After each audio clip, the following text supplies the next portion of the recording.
میں تو اپنے دوستوں کو کہا کرتا ہوں کہ جب بچوں کو خرچی کے پیسے دیں تو اس وقت ہی ان کو تھوڑے سے زیادہ دیں اور ان کو کہیں کہ یہ کسی اپنے کمزور دوست کو دینا، راستے کے اندر کوئی سائل ہوا تو اس کو دینا، اور وہ بھی ان کی عزت نفس کا خیال رکھتے ہوئے۔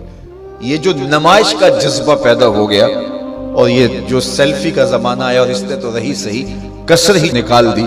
وہ کسی زمانے میں کہتے تھے نیکی کر دریا میں ڈال، اور پھر وہ زمانہ آیا کہ نیکی کر اخبار میں ڈال، اور اب نیکی کر فیس بک پہ ڈال۔ اب تو وہ تقوی، وہ جو للہیت، وہ تو ختم ہوتی چلی جا رہی ہے۔ آج کل وہ اجتماعی شادیوں کا ایک رواج پیدا ہوا۔ ایک دفعہ مجبور ہو کے مجھے کہیں جانا بھی پڑا، تو وہ میرا پہلا اور آخری موقع تھا۔ تو میں نے وہاں کہا کہ آپ نے مجھے جس مقصد کے لیے بلایا ہے، میں اچھائی کے کاموں کی تحسین کرتا ہوں، لیکن یہ منظر آپ کا مجھے اچھا اس لیے نہیں لگا کہ زندگی میں 3 مرحلے ہر شخص پہ آتے ہیں جب وہ مہمان خصوصی ہوتا ہے۔ جب وہ پیدا ہوتا ہے، کالا کلوٹا بھی کیوں نہ ہو، سارے اسے دیکھنے آتے ہیں۔ جب وہ عروسی کا جوڑا پہنتا ہے، چاہے مرد ہے چاہے عورت، تو اس وقت بھی سارے لوگوں کی نگاہ کا مرکز ہوتا ہے۔ اور تیسرا، جب سفید کفن اوڑھ کے آخری منزل کی طرف چلتا ہے تو سارا شہر کہتا ہے چلو اس کا منہ دیکھائیں۔ بلکہ اس کا یہ پروٹوکول ہے کہ امام کعبہ بھی ہو تو وہ پیچھے کھڑا ہوگا، اس کے جنازے کو آگے رکھا جائے گا۔ یہ اس کا اعزاز ہے، یہ اس کی تکریم ہے۔ وقت کا غوث بھی ہو تو وہ بھی پیچھے کھڑا ہوگا، اس کا جنازہ آگے رکھا جائے گا، یہ اس کا اعزاز ہے۔ تو میں نے کہا یہ 3 موقع ہوتے ہیں کسی کمزور سے کمزور، غریب سے غریب، عاجز سے عاجز شخص کے لیے بھی عزت کے، اور آج آپ نے ان سے یہ موقع بھی چھین لیا کہ اسٹیج کے اوپر مخیر حضرات بیٹھے ہیں اور ایک قطار میں بیٹیاں بیٹھی اور ایک قطار میں جو ہے وہ دلہے بیٹھے ہیں، اور ان سب کے رشتہ دار سامنے باراتی 20-20 40-40 لوگ آئے ہوئے ہیں۔ تو ان سب کی غربت کا ہم عملاً مذاق اڑا رہے ہیں۔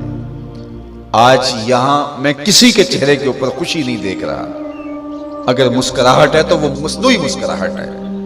کاش کہ ان کے ماں باپ کے گھروں میں جا کر کے تنہائی کے اندر ان کی مدد کرتے اور یہ بیٹیاں اپنے گھر سے نکلتی اور ماجرا ہوتا۔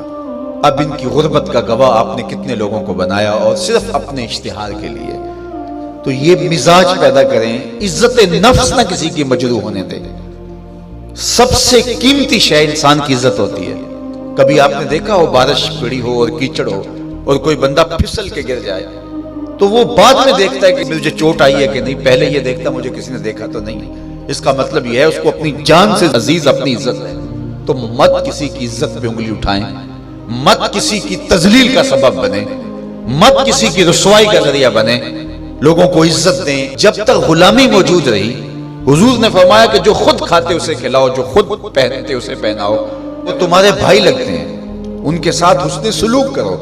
جبکہ وہ آقا کا جوتا بغیر اذن کے چھو لیتے تھے تو آقا اس پہ بھی کوڑے مارتا تھا، لیکن میرے حضور علیہ السلام معراج سے واپس پلٹتے اور کہا بلال تو کون سا نیک عمل کرتا ہے، میں نے جنت میں تیرے قدموں کی آہٹ سنی ہے۔ کیا خیال ہے ایک جملے نے دور غلامی کی ساری تھکن اتار نہیں دی ہوگی، اور غلام فرش اٹھ کے فراز عرش پہ نہیں پہنچ گیا ہوگا؟ یہ عزت دی ہے۔ علامہ اقبال علیہ رحمہ نے وہ جو ابو جہل کا کعبے کے پردے کو پکڑ کے زاروں کے تار رونا ہے اور حضور کے خلاف رب سے شکایت کرنا ہے، وہ لکھا ہے۔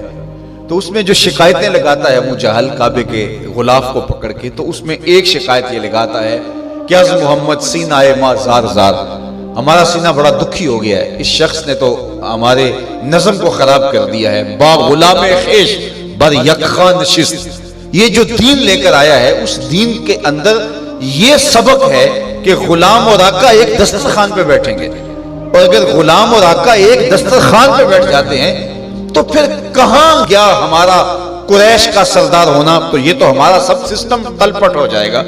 لیکن میرے حضور یہ دین لے کر آئے تھے، انسان کی بنیادی عزت کو بحال کرنا تھا، اور حجۃ الوداع کے موقع پر حضور نے پاؤں تلے جس طرح کسی چیز کو روندا جاتا ہے اس طرح کچلتے ہوئے فرمایا آج کے بعد میں تفاخر ختم کرتا ہوں، کسی عربی کو اجمی پر، کسی اجمی کو عربی پر کوئی فخر نہیں ہوگا، کوئی فضیلت نہیں ہوگی، نہ کالے کو گورے پر اور نہ گورے کو کالے پر۔